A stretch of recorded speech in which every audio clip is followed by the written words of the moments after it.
I arrive at my sister Emma's wedding reception wearing my best suit. I approach the reception desk where two staff members hold clipboards with the guest list. I smile and give my name, Alan Brennan. They scan the list, flip pages, exchange confused glances. "I'm sorry, sir, but your name isn't on the list." My stomach drops. I spot my mother Carol across the lobby. I approach her. "Mom, there's been a mistake. My name isn't." She cuts me off with a cold smirk. "Did you really think you were invited?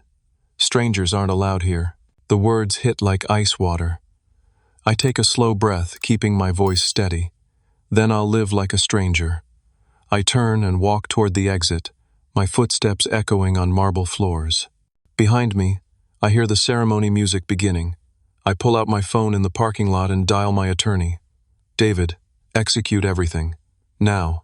I sit in my car, hands shaking with controlled rage. My attorney David answers on the second ring. "Alan, you sound upset. What's happening?" "Execute the plan. All of it. Right now." There's a pause. "Are you absolutely certain? Once we start this, there's no going back." I'm standing in the parking lot of the Grand Oakmont Hotel. I just got told by my own mother that I'm not invited to my sister's wedding, that strangers aren't allowed. After everything I've done for them, David, after everything. "All right, give me 20 minutes. I'll send the notices electronically and by courier. All automatic transfers canceled. Loan recall notices sent. Property notices filed. Trust frozen. Everything's in motion. Thank you." "Alan, are you sure about this?" "I've never been more sure of anything in my life." I end the call and sit there, staring at the hotel entrance.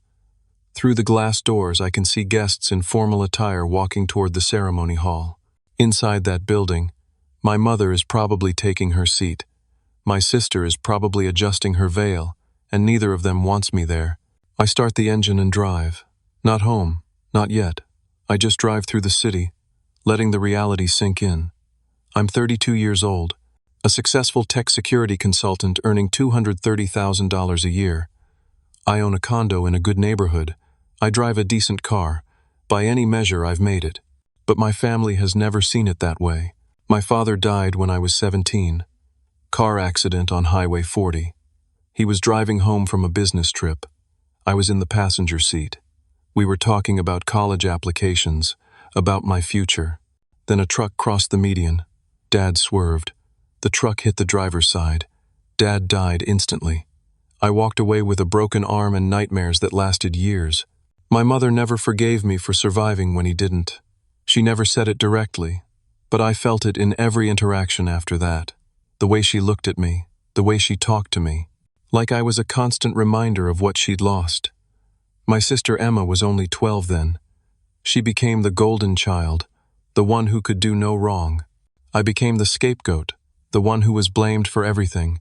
I coped by throwing myself into school, got a full scholarship to State University, worked 3 part-time jobs to cover living expenses so I wouldn't have to ask my mother for money, graduated with honors in computer science, got hired by a tech firm in the city, worked my way up, started my own consulting business with my partner Marcus 5 years ago, built something real, and through it all, I supported my family. Not because they asked nicely. They didn't ask at all. They just expected it. My mother's mortgage was underwater after the real estate crash. I paid it off. $85,000 over 3 years. She never thanked me, just complained that I didn't visit more often. Emma went to an expensive private college because she wanted the experience. Came out with $60,000 in student loans. I paid them off in 2 years. She said it was the least I could do since I made so much money, and she was struggling as a teacher. I bought them both cars, registered in my name because my credit was better, but I let them use the vehicles. My mother's sedan and Emma's compact SUV, both leased through my account. They thought the dealership gave them a special deal. They had no idea I was making the payments. Medical bills, credit card debt, utility payments when things got tight. Over 10 years, I gave my family more than $350,000, not loans, gifts. I never expected repayment. I just wanted to help. I wanted them to be proud of me. I wanted my mother to look at me the way she looked at Emma. It never happened. No matter what I did, I was still the son who survived the accident. I was still the one who wasn't quite good enough. My career was wrong because I didn't go into medicine or law. My lifestyle was wrong because I was still single at 32 instead of married with kids.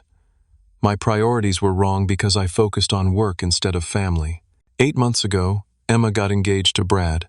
He's from a wealthy Connecticut family, works at a prestigious law firm downtown. My mother was over the moon. Finally, Emma was marrying well. Finally, our family would be connected to the right kind of people. They started planning an elaborate wedding.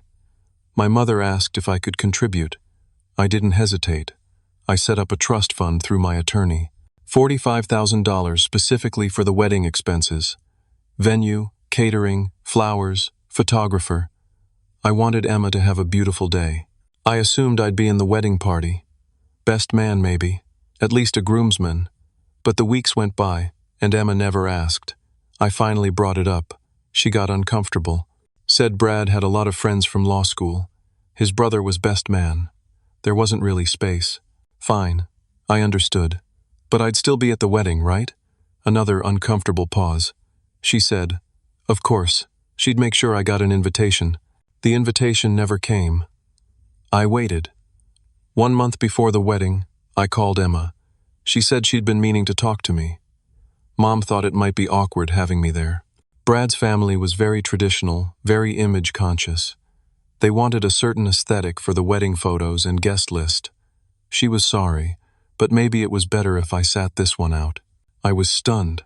I asked what I'd done wrong. Emma said I hadn't done anything wrong. It was just complicated. Mom had explained to Brad's parents that I was the difficult child, the one who'd never quite fit in with the family. Having me at the wedding might raise questions. It was easier for everyone if I wasn't there. That conversation happened 3 weeks ago. I told Emma I was hurt. She said she understood, but her hands were tied. This was her wedding day, and she had to keep Mom happy. I told her I'd contributed $45,000 to pay for this wedding. She said I was her brother, and brothers helped their sisters. It wasn't about the money. After that call, I sat in my condo for hours. I thought about everything. The years of emotional abuse disguised as family dynamics, the financial support I'd given freely, expecting nothing but basic respect in return. The way I'd bent over backwards to earn love from people who saw me as an obligation at best, a burden at worst. I called David the next day. He's been my attorney for 6 years, handling business contracts and personal matters. I told him everything. He listened without interrupting. Then he said, "Alan, I'm going to be honest with you. What you're describing is financial and emotional abuse. You've been manipulated for years. If you want to extract yourself from this situation, I can help. But it's going to be nuclear." I told him to prepare everything but not to execute until I gave the word. I'd give them one last chance. If they came through, if they showed me basic human decency, I'd let it go. I'd keep supporting them and try to rebuild something. I showed up at the wedding today as that last test. I wanted to believe Emma would see me, run over, hug me, tell me there was a mistake, and of course I was invited. I wanted to believe my mother would apologize for the misunderstanding. Instead, I got exactly what I should have expected. Confirmation that to them, I'm nothing, a stranger, someone who doesn't belong. So I made the call.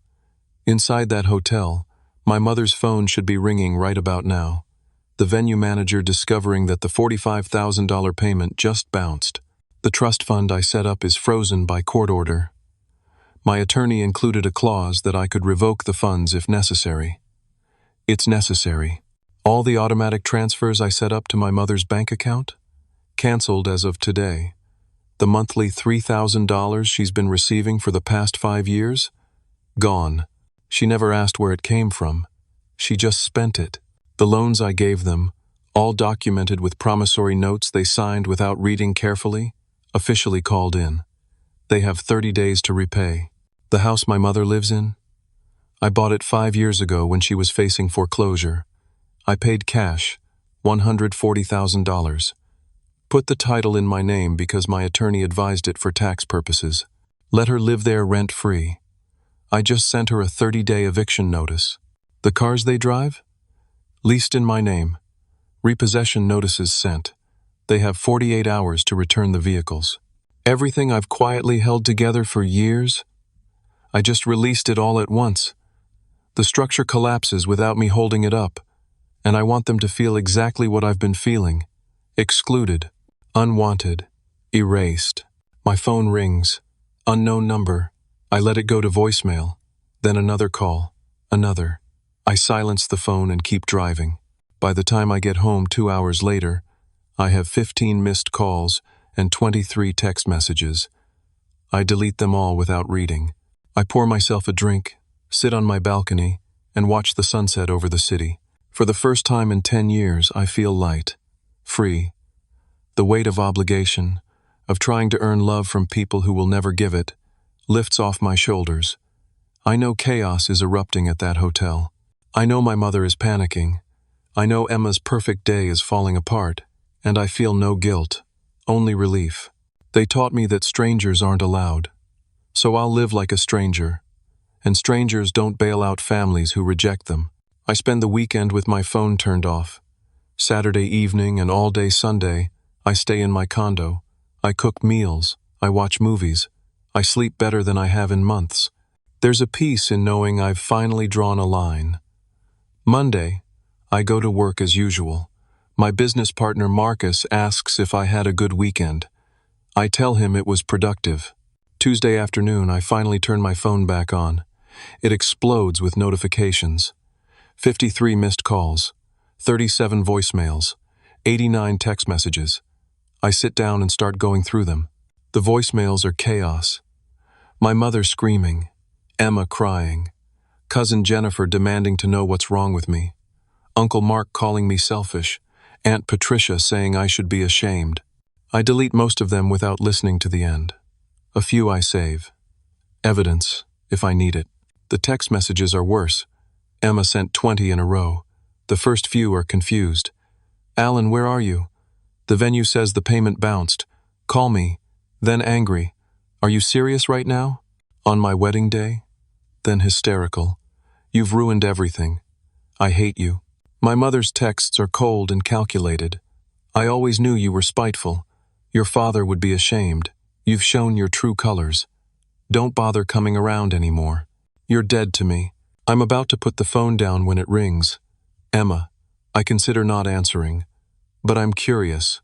I want to hear what she has to say now that the dust has settled. Hello, Emma. How could you do this to me? Her voice is raw from crying. On my wedding day? How could you? You uninvited me from your wedding. I respected your wishes. By sabotaging the payment? By humiliating me in front of Brad's entire family? I froze access to money that was mine. Money I was giving as a gift. You made it clear I'm not family, so I stopped treating you like family. That's insane. You're my brother. Am I? Because your mother told me strangers aren't allowed at the wedding. So which is it, Emma? Am I your brother, or am I a stranger? Silence on the other end, then sobbing. It wasn't my idea to exclude you. It was Mom's, and you went along with it. You chose her over me. You chose a nice aesthetic over your own brother. So I'm choosing myself. How does it feel? Alan, please. The venue manager came into the ceremony, right during the vows. Brad's parents were mortified. We had to stop everything while Mom tried to figure out what happened. She kept calling you. You never answered. Finally, Brad's father paid to cover the cost just to avoid embarrassment. But everyone knew something was wrong. The reception was awful. People were whispering. Brad's mother kept giving us these looks like we were con artists. Sounds difficult. You don't even care, do you? Why should I? You didn't care about me when you agreed to exclude me. You didn't care about the $45,000 I put up for your wedding. You didn't care about anything I've done for you over the years. So no, Emma. I don't care that your party was uncomfortable. I can't believe you're being this cruel. I learned from the best. I hang up before she can respond. My hands are shaking. Not from anger, from adrenaline. I've never stood up to my family like this. I've never pushed back. It feels terrifying and exhilarating at the same time. 10 minutes later, Emma calls back. I almost don't answer, but something in me wants to hear more, wants to understand if there's any remorse, any understanding of what they've done. Alan. Her voice is different now, smaller, scared. There's something else. Brad wants to postpone the marriage. My stomach tightens despite myself. What do you mean, postpone? We had the ceremony. We said the vows, but we haven't signed the marriage license yet. Brad wants to wait. He says he needs time to think. Why? Because of what happened. Because his parents are asking questions. They thought my family was comfortable, well off. Mom kind of implied we were. But then this happened, and Brad started asking more questions. He found out the house is in your name, the cars are leased by you, that we don't actually have any assets. He feels like he was deceived. You were deceiving him. We weren't. We just didn't explain everything. Emma, you let him believe you came from money when your family is financially dependent on the brother you excluded from the wedding. That's deception. His family is old money. They value honesty above everything. They're furious. They think we're social climbers who trapped their son. Brad is trying to defend us, but he's also hurt. He thought he knew me. Now he's not sure. That's not my problem. It is your problem. You did this. If you'd just been normal, if you just helped like you always do, none of this would have happened. If you just invited me to your wedding like a normal sister, none of this would have happened. I made a mistake. Is that what you want to hear? I made a mistake. I should have stood up to Mom. I should have insisted you be there. But I didn't, and I'm sorry. Please, Alan, please don't destroy my marriage before it even starts. I'm not destroying anything. I'm just no longer holding things together for people who don't appreciate it. Your relationship with Brad is between you and him. If it can't survive honesty about your financial situation, maybe it's not as strong as you thought. You sound just like Mom. Cold, calculating. That hits harder than I expect. Don't ever compare me to her. Then stop acting like her. She's vindictive and punishing, and you're doing the exact same thing. No, Emma. I'm setting boundaries. There's a difference. Mom weaponizes everything. I'm just stopping the flow of unearned support to people who treat me like garbage. I hang up again. This time I block her number. I can't keep having these conversations. They drain me. Over the next few days, the calls spread to extended family. People I haven't spoken to in months suddenly have opinions about my choices. Cousin Jennifer calls to tell me I'm toxic. Uncle Mark leaves a voicemail saying I've always been troubled and this proves it. Aunt Patricia sends a long text about family obligations and forgiveness. None of them know the full story. My mother has crafted a narrative. According to her version, I'm the successful but selfish son who refused to help with the wedding out of petty jealousy. I sabotaged my own sister's special day because I couldn't stand to see her happy. I've always been resentful, always been difficult, always been a problem. No one asks for my side. No one questions why a loving brother would suddenly turn cruel. They just accept my mother's story because it fits what they want to believe. I'm the easy villain, the black sheep, who finally showed his true colors. Cousin Jennifer posts on social media. Doesn't name me directly but tags me. Some people can't handle other people's happiness. They'll tear down anything beautiful out of spite. Cut toxic people out of your life, even if they're family. The post gets hundreds of likes. Comments flood in supporting her, calling out unnamed toxic family members. I could respond. I could tell the truth. But what's the point? They've already decided who I am. By Wednesday, I've been removed from every family group chat, blocked from the family Facebook page, uninvited from upcoming family events. My mother has successfully erased me while painting herself as the victim of an ungrateful son. I sit in my condo Wednesday evening and realize I'm completely alone. No family, no support system, just me and the consequences of finally standing up for myself. Part of me wonders if I made a mistake. If I should have just swallowed my pride, shown up to the wedding anyway, kept being the silent supporter who asks nothing in return. But then I remember my mother's smirk. Did you really think you were invited? Strangers aren't allowed, and I know I did the right thing. It hurts, but it's right. Friday afternoon, I'm in a meeting with a client at my office downtown. We're on the 14th floor of a modern glass tower, discussing security protocols for their network. My phone buzzes. I ignore it. It buzzes again, and again. Finally, I excuse myself and check. 3 missed calls from building security. A text. Mr. Brennan, you need to come to the lobby. Situation developing. I apologize to my client and head downstairs. The elevator ride feels like forever. When the doors open, I hear shouting before I see anything. My mother's voice. Loud. Theatrical. I just want to talk to my son. Is that so wrong? I step into the lobby. My mother is there with Emma, Aunt Patricia, Uncle Mark, and Cousin Jennifer. 5 of them.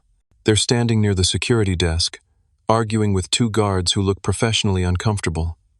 My mother is crying. Emma is showing photos on her phone to anyone who will look. Wedding photos. That's him. Jennifer points at me. That's the one who ruined her wedding. Every person in the lobby turns to look. Clients. Employees from other companies in the building. The security guards. My business partner Marcus is walking through the lobby, returning from lunch. He stops and stares. I walk toward the group slowly. What are you doing here? We need to talk to you. My mother's tears vanish instantly, replaced by anger. You can't ignore us forever. I'm at work. This is completely inappropriate. Inappropriate? You want to talk about inappropriate? Uncle Mark steps forward. Sabotaging your own sister's wedding is inappropriate. Marcus approaches. Alan, what's going on? My mother immediately pivots. Are you his supervisor? You should know what kind of person he is. She launches into her prepared speech. How I ruined Emma's wedding. How I've always been troubled and resentful. How the family has tried to help me, but I reject every kindness. Emma shows Marcus her phone. Look at these photos. This was supposed to be the happiest day of my life. He destroyed it. He's vindictive and cruel, and you should know that before you trust him with anything important. I try to pull Marcus aside. This isn't what it looks like. They're here because I stopped giving them money. That's all this is about. But Marcus looks uncomfortable.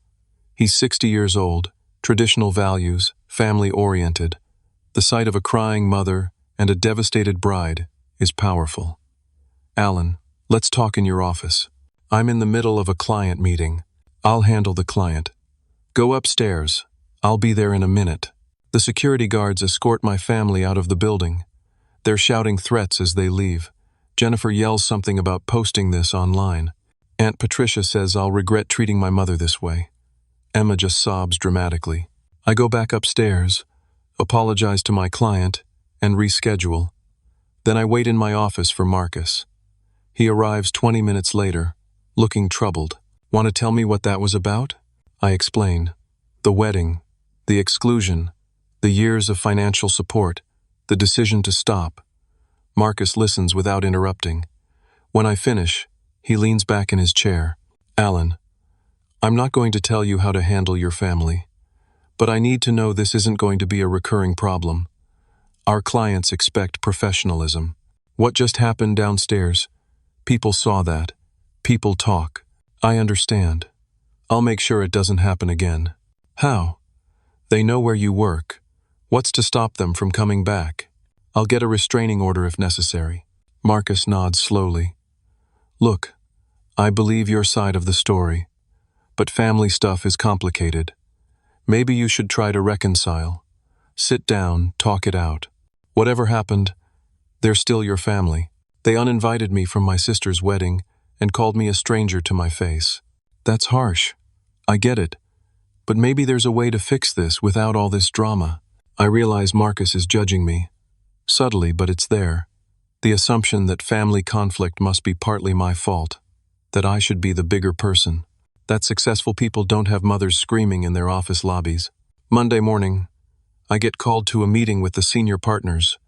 Marcus is there. So is our biggest client liaison, Mr. Harrison. Harrison is old school. Built his career on reputation and relationships. Alan, we need to discuss Friday's incident. I apologize for that. It won't happen again. I hope not. But we've had some developments over the weekend. Peterson Tech has decided not to renew their contract with us. My stomach drops.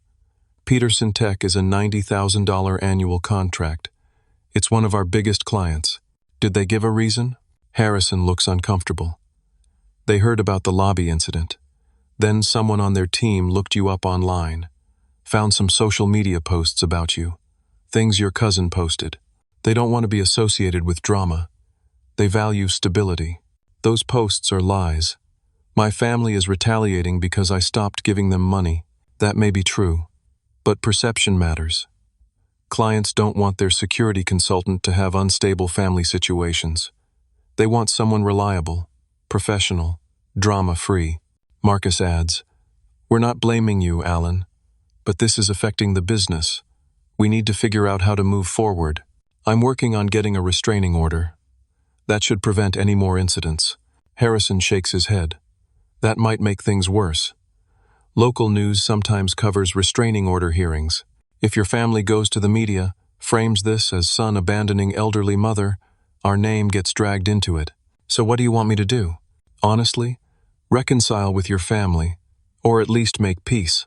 We can't have this hanging over the business. I leave the meeting feeling trapped. My family has successfully weaponized my workplace against me. By showing up, by causing a scene, they've made me look unstable. And now my professional reputation is at risk. Tuesday, Marcus pulls me aside.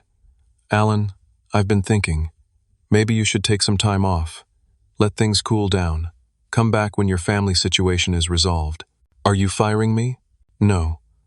I'm suggesting a voluntary leave. Couple months. Figure out your personal life.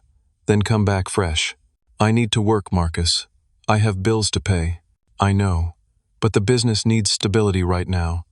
If Peterson Tech left over this, other clients might too. We can't afford that." "I realize what's happening. My partner is distancing himself from me, protecting the business at my expense. Wednesday, I'm served with papers at my office. Another humiliation. The receptionist brings them to my desk. Emma has filed for a restraining order. I read through the petition. It claims I threatened her, that I made her fear for her safety, that my erratic behavior suggests I might harm her or my mother. It's complete fiction.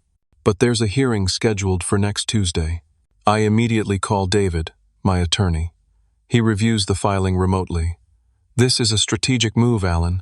They're painting you as dangerous. If the judge grants this, you'll be barred from going near any family member. It makes you look like an abuser." "I never threatened anyone.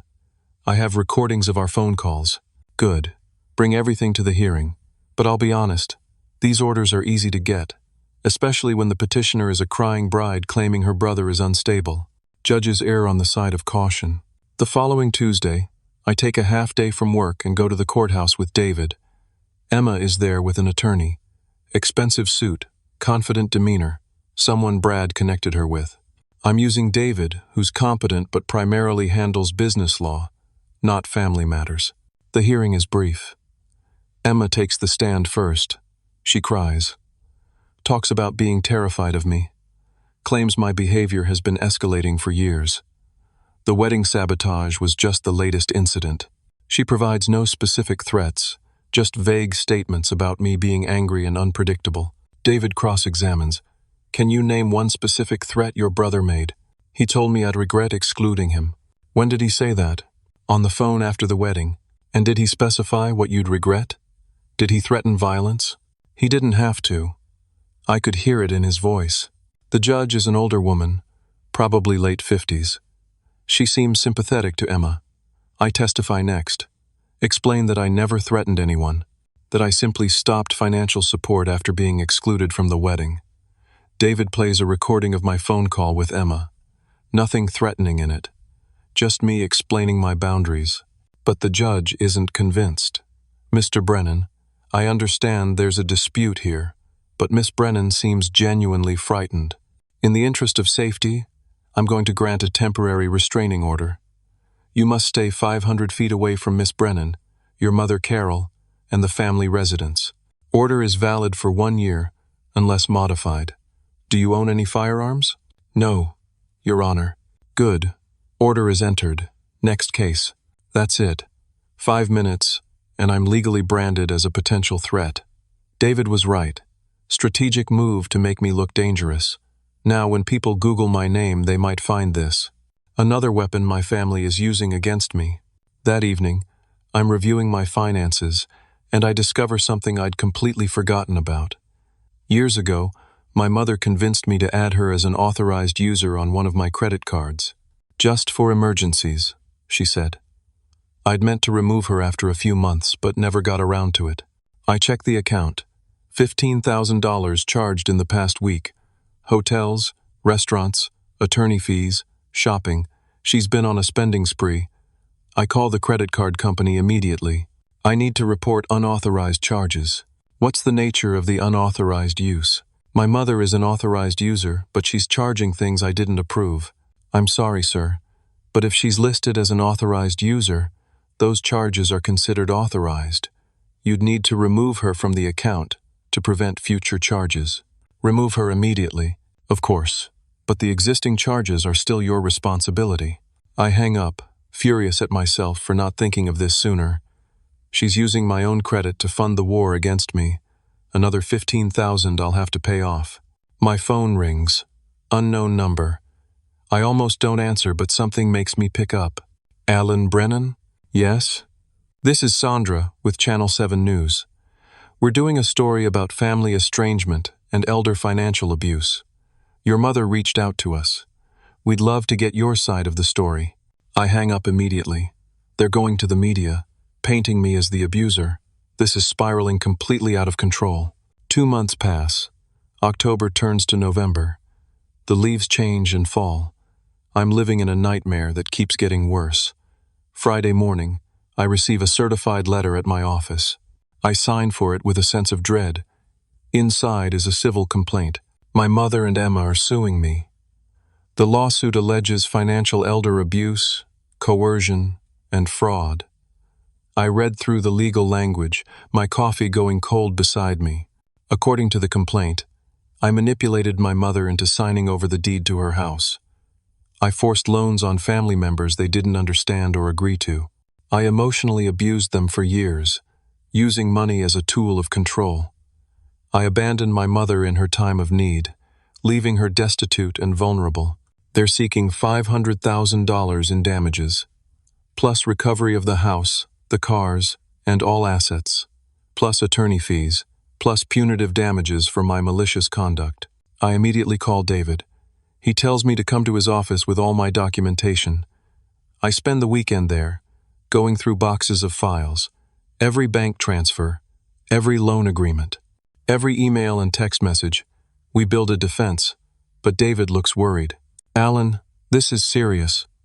Financial elder abuse is a criminal matter in this state. They're not just suing civilly. If they can make this stick, you could face criminal charges. Everything was legitimate. I have documentation for all of it. Do you have proof the property transfer was explained to your mother? That she understood what she was signing? It was done through a title company. Standard procedures. Everything was notarized. Good. We'll need the original documents. And Alan, there's something else. They have an attorney helping them. Brad, your sister's fiancé. He's not the attorney of record, but he's clearly advising them. Emma told me Brad wouldn't marry her because she lied to him. Apparently they reconciled. Or he's helping out of guilt. Either way, he works at Whitmore and Associates, one of the best firms in the state. He specializes in elder law. Their complaint is too well crafted to be from a general practice attorney. They have serious legal help. What's our strategy? Present the truth. Show that everything you did was documented and legal. Show the pattern of financial support, not abuse. But Alan, I'll be honest, this isn't my specialty. You might want to consider hiring a litigator. How much would that cost? Probably $60,000 as a retainer, more if it goes to trial. I don't have $60,000 lying around. My savings have been depleted by legal fees from the restraining order hearing, by the $15,000 my mother charged to my credit card, by general cost of living. I tell David to handle it. He's competent. I'll make it work. 2 weeks later, emergency hearing. I sit in a courtroom across from my mother and Emma. They look vulnerable, fragile. My mother has aged 10 years in 2 months. Emma's eyes are red from crying. Their attorney, a sharp woman in her 40s, argues that I'm disposing of assets to avoid judgment. She presents evidence, emails that allegedly show me threatening to destroy the family, bank records showing large transfers, statements from Uncle Mark, Aunt Patricia, and Jennifer claiming they witnessed me manipulating my mother, heard me threatening her. David argues back. Everything I did was documented. The emails are taken out of context. The witnesses are biased family members. But the judge, a stern man in his 60s, looks concerned. Mr. Brennan, are you currently in possession of the property located at 247 Maple Street? I own that property, yes. My mother has been living there rent-free for the past 5 years. But the deed is in your name? Yes, Your Honor. I purchased it to help my mother avoid foreclosure. It was a gift, essentially. I let her live there without paying rent or mortgage. And did she understand that the title would be in your name permanently? It was explained by the title company during the transaction. Does your mother have any documentation showing she understood this arrangement? I don't know what documentation she has. The judge looks at my mother. She looks small and confused in her seat. Perfect victim. I'm troubled by this, Mr. Brennan. I'm going to grant a temporary asset freeze. All of your bank accounts, investment accounts, and credit cards will be frozen pending a full investigation. We need a forensic accounting to determine exactly what happened here. Your Honor, I need access to my accounts to live. You'll be able to petition for basic living expenses, but substantial assets will be frozen until we sort this out. Trial is set for 4 months from today, January 15th. I leave the courthouse in shock. David tries to be reassuring, but I barely hear him. All my accounts frozen, my credit cards stopped, my investments locked. I have maybe $3,000 cash in my wallet. That's it.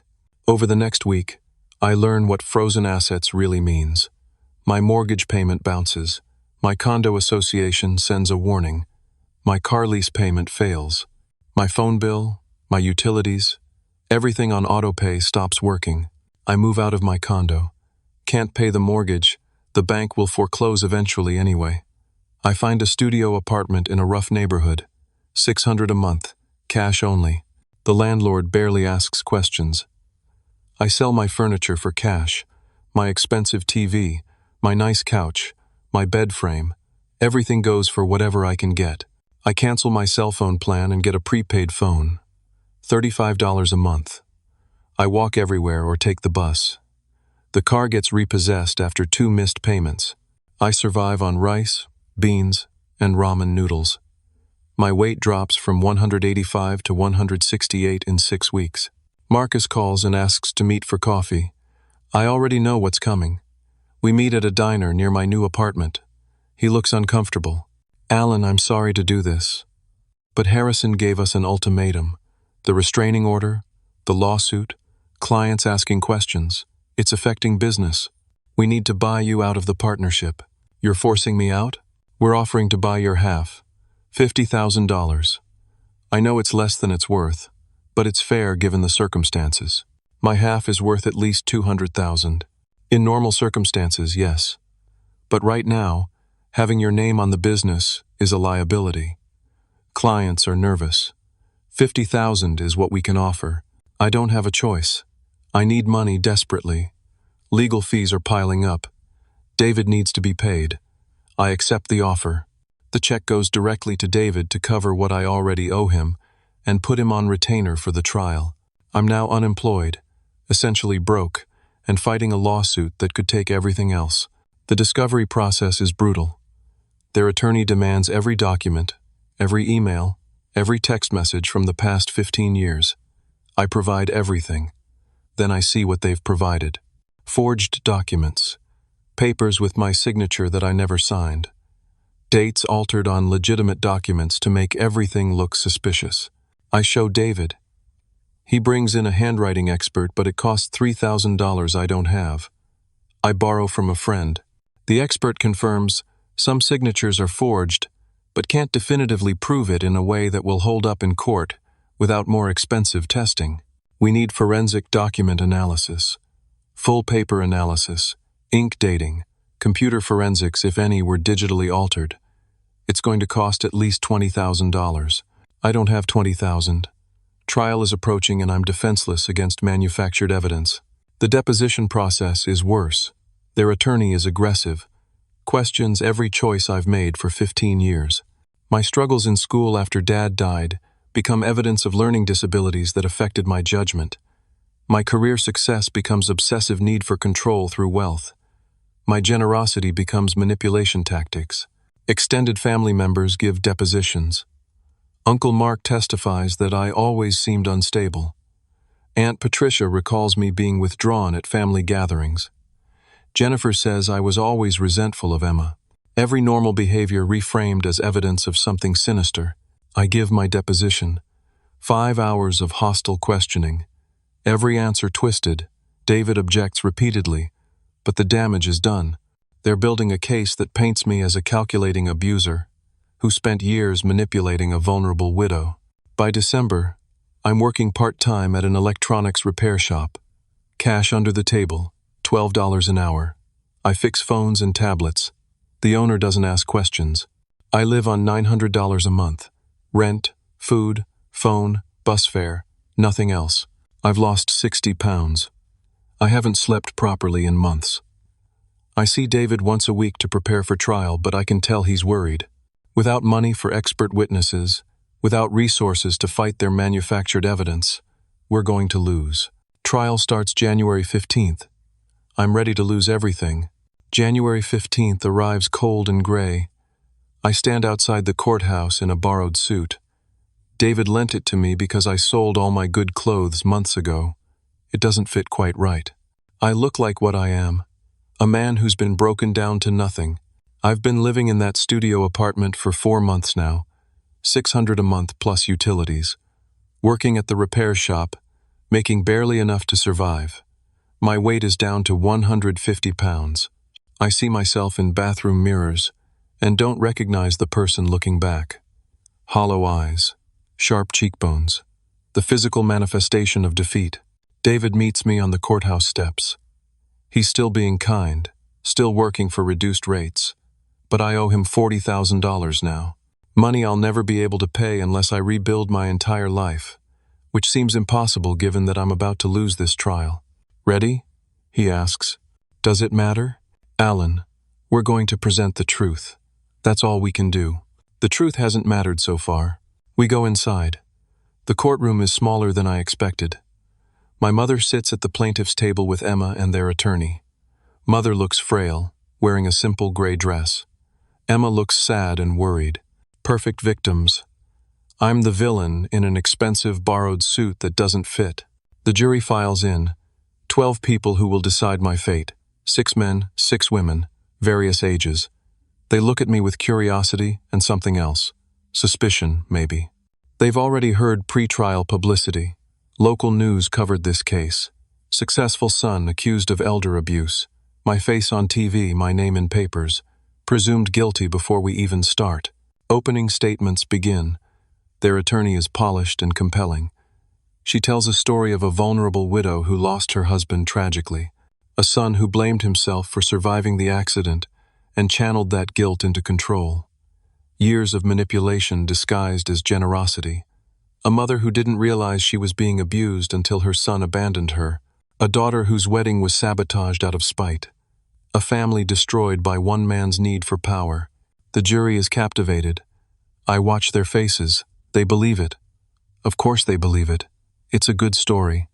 And my mother looks so fragile sitting there. David's opening statement is factual. I was a generous son who supported my family financially for 10 years. They took advantage of that generosity. When they excluded me from my sister's wedding, I set boundaries. They retaliated with false accusations, but his delivery lacks emotion. The jury looks bored. Facts don't compete with a compelling narrative. The prosecution calls my mother to the stand first. She takes her time walking up, moving slowly like each step hurts. She's 62 but looks 75. She sits down, adjusts the microphone, and looks at the jury with watery eyes. Their attorney walks her through her testimony. She describes losing her husband in that accident 16 years ago. How devastating it was. How she tried to hold the family together for the sake of her children. How Alan became distant and difficult after the accident. How she tried to help him, but he pushed her away. She talks about the house. Describes how Alan convinced her to put the deed in his name. He said it was for tax purposes, that it would help me. I trusted him. He's my son. I signed the papers because he told me to. I didn't understand what it meant. I thought the house was still mine. She cries. Real tears. Maybe she even believes her own lies now. I thought he was helping me. I didn't realize he was taking everything away. And when I needed him most, when Emma was getting married, he abandoned me. He destroyed my daughter's wedding day, left me with nothing. The jury looks sympathetic. Several jurors nod. One older woman has tears in her eyes. I want to stand up and scream that it's all lies. That I gave her $350,000 over 10 years. That she never thanked me once. That she told me strangers weren't allowed at the wedding. But I sit there silent while she performs. Cross-examination. David is gentle, which is the right strategy but doesn't help. He asks about the money I gave her. She claims she didn't know about most of it. She thought some transfers were gifts, normal things a son does for his mother. She had no idea he was keeping track, planning to call them loans someday. David asks about the $3,000 per month I transferred to her account for 5 years. She says she thought it was just Alan being generous. She didn't ask where it came from. When David points out that's $180,000 over 5 years, she looks confused and says she's not good with numbers. The jury buys it. Little old widow who doesn't understand finances. Of course, she didn't realize what was happening. The manipulation continues even in court. Emma testifies next. She's composed, speaks clearly, describes me as a jealous older brother who always resented her success, says I ruined her wedding out of spite, claims I demanded repayment of alleged loans she never agreed to, says she's still not officially married because Brad's family doesn't trust them anymore. She cries, describing the wedding day, the venue manager interrupting the ceremony, the humiliation in front of Brad's family, her perfect day destroyed. I know I made mistakes. I should have insisted Alan be invited. I feel terrible about that, but I was trying to make everyone happy. I never thought he'd do something so cruel. The jury nods. They see a remorseful sister who made one mistake and paid dearly for it. They see an angry brother who took revenge way too far. David cross-examines, points out that she agreed to exclude me.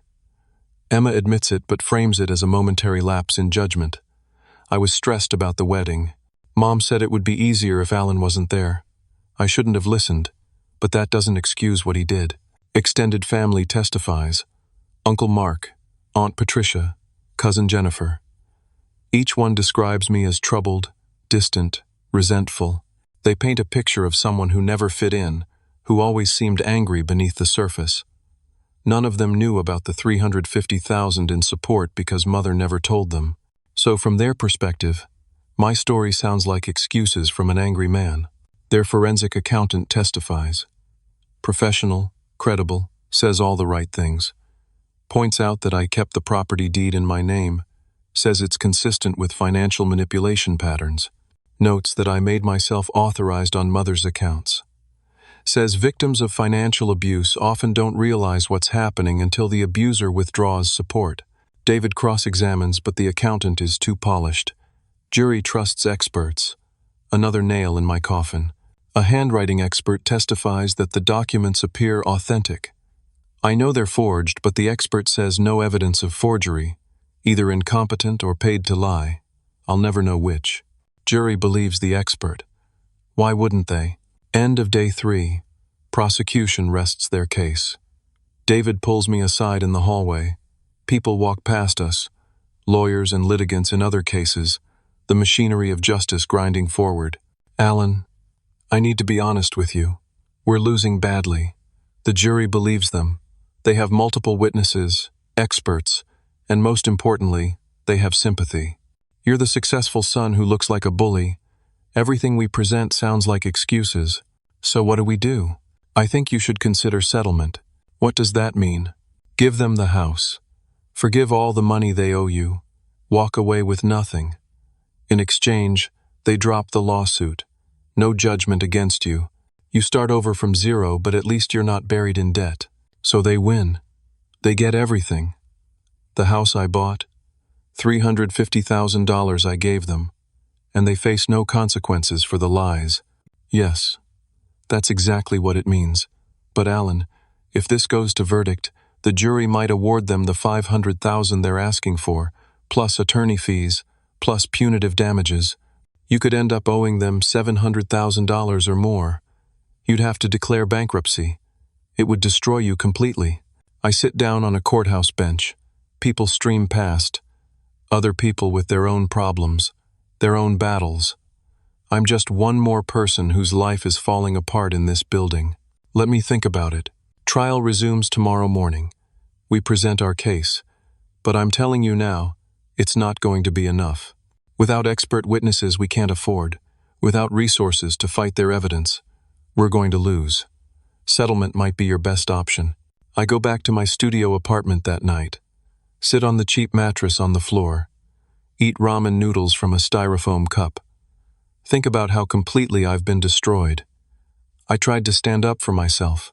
I tried to set boundaries, and it cost me everything. My career, gone. My savings, gone. My home, gone. My family turned against me. My extended family believes I'm a monster. My professional reputation ruined. And now, I'm about to lose in court to people who are blatantly lying. Mother will get her house back. The house I paid $140,000 for. She'll probably sell it, keep the money, and laugh about how she got away with everything. Emma will move on with her life. Maybe marry Brad after all. And remember me as the crazy brother who went off the rails. This is complete defeat, total destruction, and I see no way out. I don't sleep that night. Just lie there, staring at the ceiling, wondering if David is right. If I should just surrender, give them everything and walk away. At least then it would be over. Morning comes.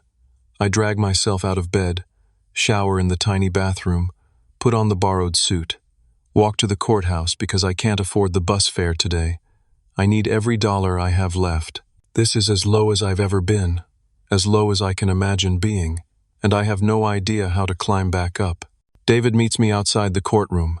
He can see I didn't sleep, can see I'm barely holding it together. We present our case today. Are you ready to testify? Does it matter? They've already won. Alan, we're not done yet. We tell the truth. Sometimes that's enough. It hasn't been so far. We go inside. The courtroom feels smaller today, suffocating. My mother and Emma are already seated. They look confident. Why wouldn't they? They're winning. David calls me to the stand. I swear to tell the truth, the whole truth, nothing but the truth. I sit down, take a breath, tell my story.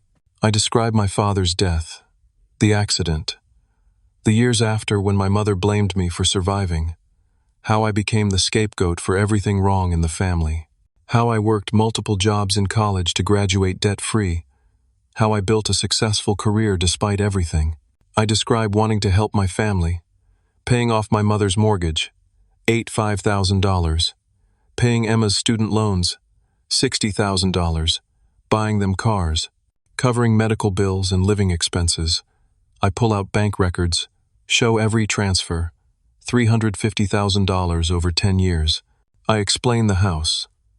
My attorney advised me to keep the title in my name for tax purposes, but my mother lived there rent-free. No mortgage, no rent. It was essentially a gift. She had full use of the property. I never asked for anything in return. I described the wedding. Being told I wasn't invited. My mother calling me a stranger. The hurt and humiliation of being excluded by my own family after years of supporting them. I didn't sabotage anything. I froze access to money that was mine. Money I was giving as a gift. When they made clear I wasn't family, I stopped treating them like family. That's called setting boundaries, not abuse. Their attorney cross-examines aggressively. If you were so generous, why did you abandon your mother when she needed you most? She uninvited me from my sister's wedding. She told me strangers weren't allowed. After 20 years of emotional abuse and 10 years of financial support, I realized I needed to protect myself. By taking away her home, it was always my home, legally. I gave her legal notice as required by law. I wasn't taking anything away. I was stopping the flow of unearned support to people who treated me terribly. You sound very angry, Mr. Brennan. I'm hurt. There's a difference. She attacks every angle, makes my success sound like obsession, makes my generosity sound like control, makes my boundaries sound like cruelty. But I stay calm, factual. I don't let her bait me into looking angry or unstable. When she finishes, I step down. The jury looks uncertain now. My testimony was compelling, but is it enough to overcome the narrative they've already accepted? David calls our witness. Only one. We couldn't afford more. Defense calls Sarah Patterson to the stand. I'm confused. I don't know Sarah well. She's an older woman, maybe 65, friend of my family from church. I've met her a few times at gatherings years ago. What is she doing here? Sarah takes the stand. She's wearing a simple blue dress, has kind eyes. She looks nervous, but determined. David asks her to explain why she's here. I was at the wedding, as a guest of Emma's godmother. My friend couldn't attend, and asked me to film the ceremony on my phone for her. I was happy to do it. And what happened during the ceremony? Carol's phone kept ringing, the mother of the bride. She looked annoyed, but kept ignoring it. Finally, during the Unity Candle ceremony, she answered. Stepped to the side near where I was sitting. My phone was still recording. It picked up audio. David presents the phone, already entered as evidence. He plays the audio in court. The courtroom goes completely silent. Sarah's recording is clear, crystal clear. My mother's voice. What? The payment bounced? Well, that's perfect. Let that ungrateful brat suffer. He thought he could humiliate me by not showing up. Now his little trust fund stunt ruins Emma's day. Good. She laughs. Actually laughs. Make sure everyone knows it was his fault. I want him to look like the villain here. The voice continues. No, let it bounce. Brad's father will cover it to save face, and we'll sue Alan for everything. Brad's helping us build the case. That boy is finally useful for something. We'll take his money, take his house, destroy his reputation. He'll never recover, and everyone will think he's the bad guy. It's perfect. The courtroom is dead silent. You could hear a pin drop. The jury looks shocked. Several jurors are staring at my mother. Her face has gone completely white. Emma is staring at the floor. David pauses the recording. Miss Patterson, why are you coming forward with this now? I didn't realize what I'd recorded at first. I sent the video to my friend and didn't think about it. But then, I saw the news coverage about the trial. I heard Alan was being accused of elder abuse. I've known this family for 15 years. I've been to their home. I've seen how Carol treats Alan. Her voice gets stronger. That boy sent his mother money every single month. I know because Carol complained to our prayer group about it. She'd say he sent money but never called, never visited. She made him sound selfish, even while she was spending his money. I couldn't stay silent anymore. This is wrong. David presents more evidence. Documents I didn't know we had. Emails from my accountant confirming the property transaction was legitimate, standard procedure, done with full disclosure. More canceled checks, detailed financial records. He calls my old neighbor to the stand, Mrs. Roberts, who lived next to the family home. She testifies about hearing my mother screaming at me during visits. She'd call him worthless, tell him he was a burden. I felt so sorry for that boy. He'd arrive with groceries or paying for repairs, and she'd spend the whole time criticizing him. David presents my high school records, testimony from my old guidance counselor, now retired, who remembered my situation. Alan was a good student despite terrible home circumstances. His mother would come to parent conferences and blame him for his father's death. It was heartbreaking. I documented our conversations about his mental health. The school was concerned. Medical records from when I was 19. Therapy sessions. Notes from a therapist indicating family trauma, emotional abuse, stress, induced health issues, a pattern going back years. The jury is watching all this, with new eyes. The narrative is shifting in real time. David calls Emma back to the stand for additional cross-examination. She looks terrified. He plays Sarah's recording again. "Miss Brennan, did you know your mother was planning to sue your brother before the wedding?" Emma hesitates. Brad mentioned it might be necessary if Alan caused problems. So this lawsuit was planned before the wedding day? As a backup plan, yes. Did you know Alan had given your family $350,000 over 10 years? Emma is silent. "Miss Brennan, you're under oath." "Yes." Her voice is barely a whisper. "I knew. Mom told me not to mention it. She said it would make us look bad in front of Brad's family. She said Alan gave it because he owed us for putting up with him all these years. Did you ever thank him?" Emma breaks down completely. Sobs rack her body. "No. God, no. I never thanked him. I just assumed he had so much money that it didn't matter. Mom said he was selfish for not giving more, for not being around more. I believed everything she said. I always believed her. She's crying so hard she can barely speak. I'm so sorry. I'm so sorry. She made me lie. The restraining order, she coached me. He never threatened me. Not once. She said we needed it to build our case against him. I went along with it. And then I lied to Brad about it. Your fiancé didn't know you lied? He found out later. When we were preparing for trial, he realized the threats I claimed never happened. That's why he won't marry me. Not because of money, because I lied. Because I let Mom manipulate me into destroying my own brother. Brad was disgusted with me, with us. His firm is investigating him now for helping with a fraudulent case. The courtroom erupts. Their attorney is objecting. The judge calls for order, but the damage is done.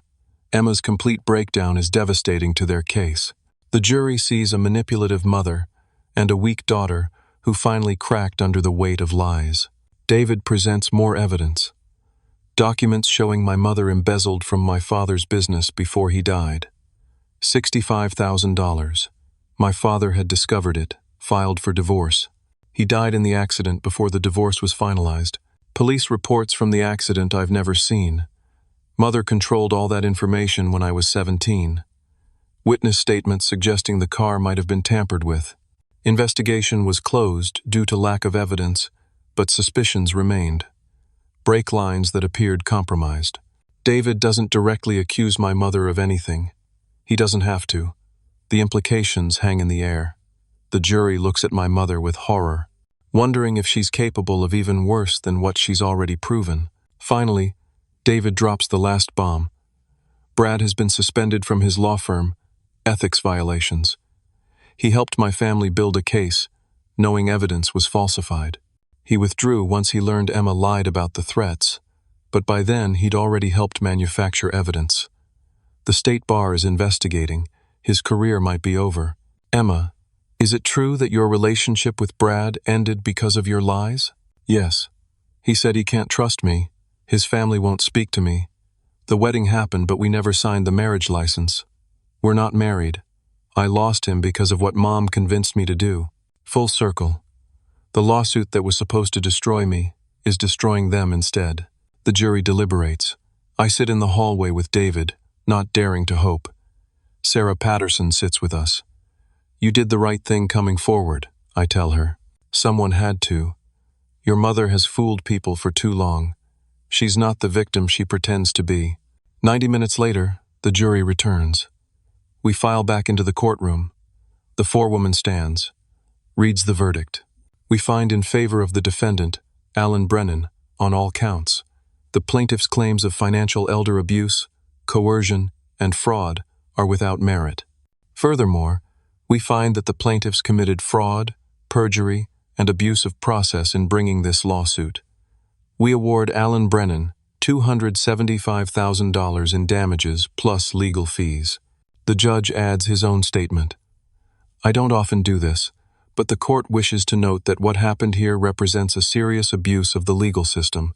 Miss Brennan and Miss Carol Brennan brought knowingly false claims, presented falsified evidence, and attempted to manipulate this court. The defendant has been put through tremendous hardship based on lies. He looks at my mother. Miss Brennan, I'm ordering a criminal investigation into your conduct during this trial. Perjury is a serious crime. Furthermore, I'm reopening the investigation into your late husband's death.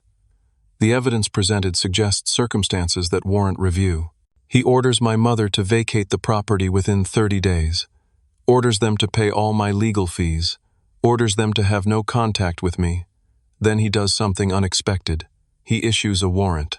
Miss Carol Brennan, you're being held in contempt of court for perjury committed during these proceedings. Bailiff, take her into custody. My mother is led out of the courtroom in handcuffs. She's screaming. Emma collapses at the plaintiff's table, hysterical. Their attorney looks shell-shocked. David grips my shoulder. We won, Alan. We actually won. I can't process it. Can't feel anything. Just numbness, relief, exhaustion. It's over. 3 months pass. Spring arrives. The world wakes up from winter, and so do I. My mother takes a plea deal. The prosecutor is aggressive, wants to make an example. But mother's attorney negotiates. She's 62, has no prior criminal record. She pleads guilty to perjury and fraud. Gets 3 years probation, $10,000 fine, and is ordered to pay me full restitution. No prison time due to her age and health issues, but the conviction stays on her record. She's also banned from any contact with me. Restraining order, this time in my favor. Emma isn't charged criminally. The prosecutor decides she was manipulated by her mother, that she's a victim too in some ways. But she faces civil penalties for her role in the fraud, and the consequences in her personal life are severe. Brad ends his relationship completely. He won't speak to her. His family considers the whole situation a scandal. Brad loses his law license for 6 months, but keeps his job after promising to complete additional ethics training. He wants nothing to do with Emma, or the mess she brought into his life. Extended family members start reaching out. Uncle Mark calls to apologize. Says he had no idea the full story. Says my mother lied to everyone. I accept his apology, but tell him I'm not interested in rebuilding a relationship. He made his choice when he testified against me based on my mother's lies. Aunt Patricia sends a long letter, explains she feels terrible, says she should have asked more questions. I read the letter once and throw it away. Too little, too late. Cousin Jennifer posts a public apology on social media, admits she was wrong, that she believed lies, that she's sorry. Her post gets a few hundred likes, people commenting about how brave she is for admitting her mistake. I don't respond. She wanted attention when she was attacking me. Now she wants attention for apologizing. I'm done being part of her narrative. With the settlement money and my unfrozen assets, I start rebuilding. I have choices to make. Stay in this city where everyone knows the story, or start fresh somewhere new? I choose fresh. I move to Portland, Oregon, as far from my old life as I can get without leaving the country. I rent a nice apartment overlooking the Willamette River. Not fancy, but clean and safe, and mine. I furnish it slowly, carefully, each piece chosen because I like it, not because it's impressive or expensive. I get a job at a tech security firm. Better position than I had before. The company checked my background, found news articles about the trial, but they also read the outcome. My new boss, Rachel, is understanding. Everyone has a story. What matters is how you handle it. You stood up for yourself against false accusations. That takes strength. We value that here. I start therapy, real therapy, not just crisis management. Dr. Martinez helps me process everything. The years of emotional abuse, the trauma of the trial, the grief of losing my family, even though they were toxic. You can grieve what you wish they had been while still protecting yourself from what they actually are, she tells me. I join a hiking group, make friends who know nothing about my past. People who like me for who I am now, not despite what I've been through. I tell them I'm new to Portland, starting over, and they welcome me. We hike every Saturday. Mount Hood, Columbia River Gorge, the Coast Range. The physical exertion helps. Being outdoors helps. Being around people who have no expectations of me helps. I start dating. Her name is Claire. She's a graphic designer. funny, and kind. We meet at a coffee shop. She spills her latte on my laptop, apologizes profusely, buys me a new drink and a muffin. We end up talking for 2 hours. She makes me laugh for the first time in months. On our third date, I tell her about my family, about the trial, everything. I figure if she's going to run, better to know now. She listens without interrupting. When I finish, she reaches across the table and takes my hand. That sounds incredibly hard. I'm sorry you went through that. But it also sounds like you did everything right. You set boundaries. You protected yourself. You told the truth, even when it cost you everything. That's not weakness, Alan. That's strength. We've been dating for 2 months now. It's early, but it feels right. She's teaching me what healthy relationships look like. Mutual respect, honest communication, supporting each other without keeping score. 6 months after the trial, I get a letter forwarded through David. Emma's handwriting. Long, handwritten pages. I almost throw it away without reading. But something makes me open it. She writes about being in intensive therapy, about realizing she was an enabler to our mother's abuse, about understanding how she benefited from my role as family scapegoat, about the ways she actively participated in hurting me, not just by going along with mother's plans, but by her own choices. I don't expect you to forgive me. I don't deserve forgiveness. But I need you to know that I finally see the truth.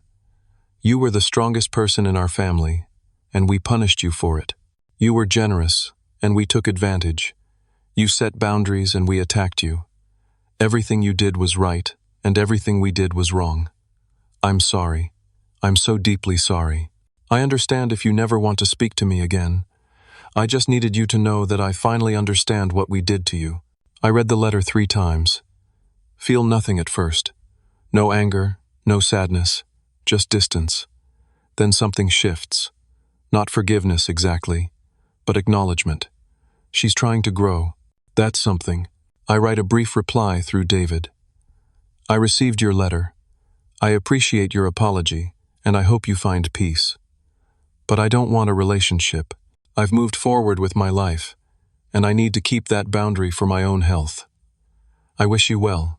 Goodbye. I send it and feel lighter. Dr. Martinez was right. Forgiveness doesn't require reconciliation. I can acknowledge someone's growth without letting them back into my life. I can wish them well from a distance. That's healthy boundary setting, not cruelty. One Saturday morning, I'm sitting on my apartment balcony, coffee in hand, sun rising over the mountains. My phone rings. Tyler, from the hiking group, inviting me to a weekend camping trip. Olympic National Park. 12 people going. I accept immediately. As I hang up, I think about a year ago, sitting in that courthouse, believing I'd lost everything. In some ways, I did lose everything. Career, home, savings, family, all of it gone. But I gained something more valuable. Peace, freedom, self-respect, truth, justice. I gained my life back. Not the life I had before, which was built on trying to earn love from people incapable of giving it, but a new life built on my own terms, with people who value me, with work that fulfills me, with boundaries that protect me.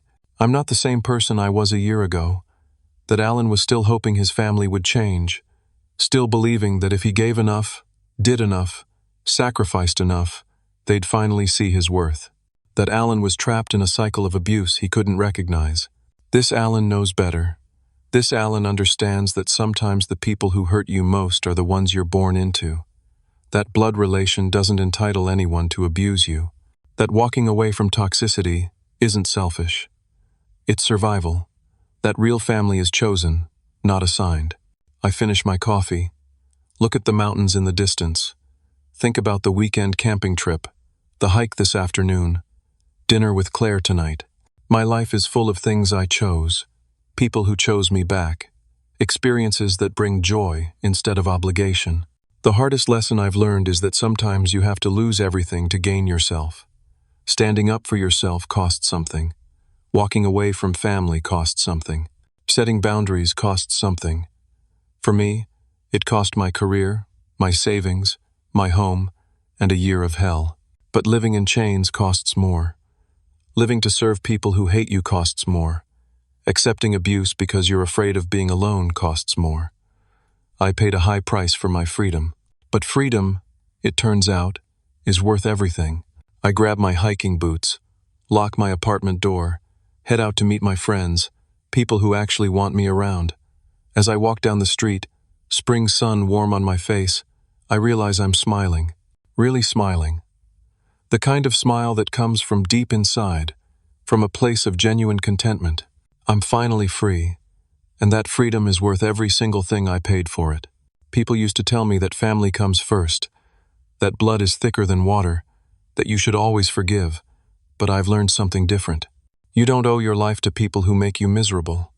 You don't owe endless chances to people who never change. You don't owe anything to people who refuse to see your worth. What you owe is this: honesty with yourself about what you can and cannot accept. Courage to walk away when staying means destroying yourself. Compassion for yourself when you're healing from wounds others inflicted. And the wisdom to know that sometimes the bravest thing you can do is choose yourself. My mother will probably never understand what she did wrong. Emma might grow and change, might spend years unpacking how she enabled abuse. Extended family members will go on with their lives, occasionally thinking about the scandal, but mostly moving forward. That's fine. Their journeys are their own. My journey is mine, and it's just beginning.